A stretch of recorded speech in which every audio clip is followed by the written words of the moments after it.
Now at 6, the Colts are 3-0 for the first time since 2009 after a dominating win over the Tennessee Titans. We break this one down. A lot of fun. It's coming up. And radar is showing some showers and storms, but more rain is on the way. I'll let you know what to expect as we head into the work week. Plus violence across Indianapolis overnight, including a mass shooting. Our Ella Rhodes has details, plus reaction from people who were there when it happened. Live from Indy, you're watching 13 News.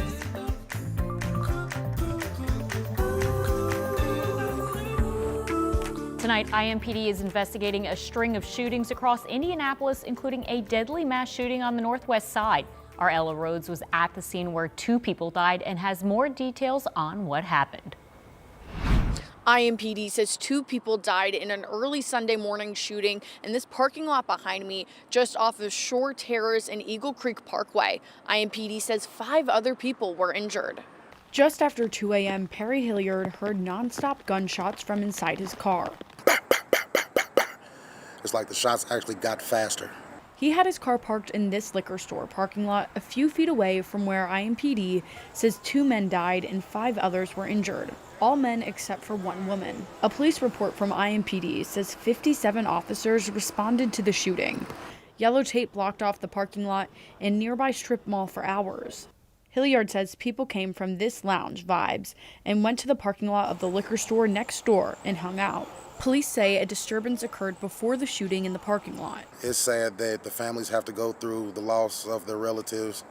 You know, it's all horrible, all bad. I couldn't say anything good about this situation if I tried. Perry says no one needed to die. And it wouldn't get that bad if people would just leave their egos at home. IMPD Sergeant William Young says first responders had a difficult night. This is certainly heartbreaking.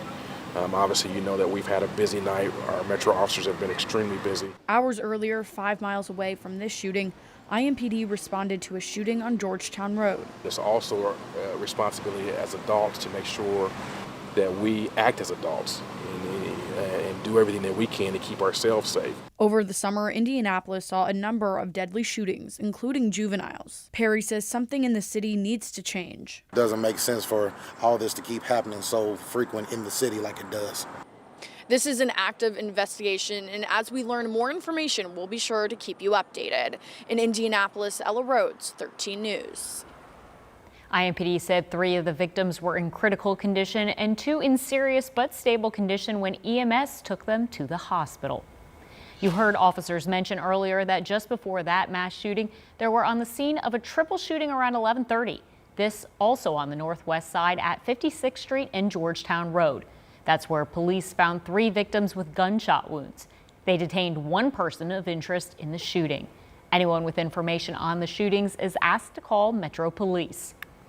We also know 2 juveniles are under arrest after 2 others were hurt in shootings. Police say they were called to Community East Hospital around 7 o'clock last night, where they found 2 juveniles who'd been shot. Police arrested 2 others for firearm-related charges. 1 was arrested for the possession of a machine gun, according to IMPD. IMPD Chief Chris Bailey responded to all of the violence happening overnight. He released a statement in part saying, "My heart is heavy after the violence in the Indianapolis community experience over the last 24 hours. Our thoughts are with the victims, their loved ones, and all who are impacted by the violence." IMPD officers have been working nonstop to identify those responsible and hold them accountable. I am incredibly proud of their courage and professionalism during such a difficult night. In total, at least 13 people shot across our city last night. Anyone with more information on these shootings is asked to call Crime Stoppers. We'll have more on the coverage and how the community and its leaders are reacting to this violence tonight at 11. You can also check in with us for the latest information from Metro Police, and we'll have updates online at WTHR.com.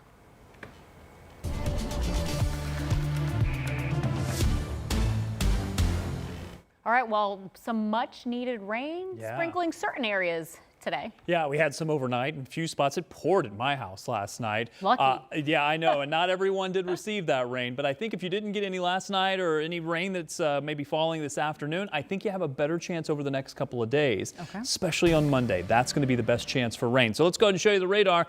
It's not as active as perhaps we were expecting it to be this afternoon, but the trend is that will we see more of this happening during the overnight, or will we get more rain showers by early morning? Now, as far as what's falling across the metro right now, things pretty quiet, and we expect it to at least stay that way in the short term, but the long term is that through the evening and overnight, I expect things to become much more active, and you can see a couple of showers that are continuing to roll through. Farther to the south, definitely seeing much more activity here approaching Bloomington, especially south of Bedford. Good bit of lightning with this, but no severe warnings at the moment. These are not damaging wind or hail storms at the moment. We're going to continue to keep our eye on these. There is a threat we could see some stronger showers and storms. Temperatures are still into the 80s, and as we use up that heating of the day, the Storm Prediction Center is still thinking that there is a marginal threat for severe storms as we head into the evening. We'll keep that in the forecast through tonight. Rain and storms possible, low of 65. I'll be back with a look at a much better rain chance in the forecast for your Monday. I'll have it coming up in just a few.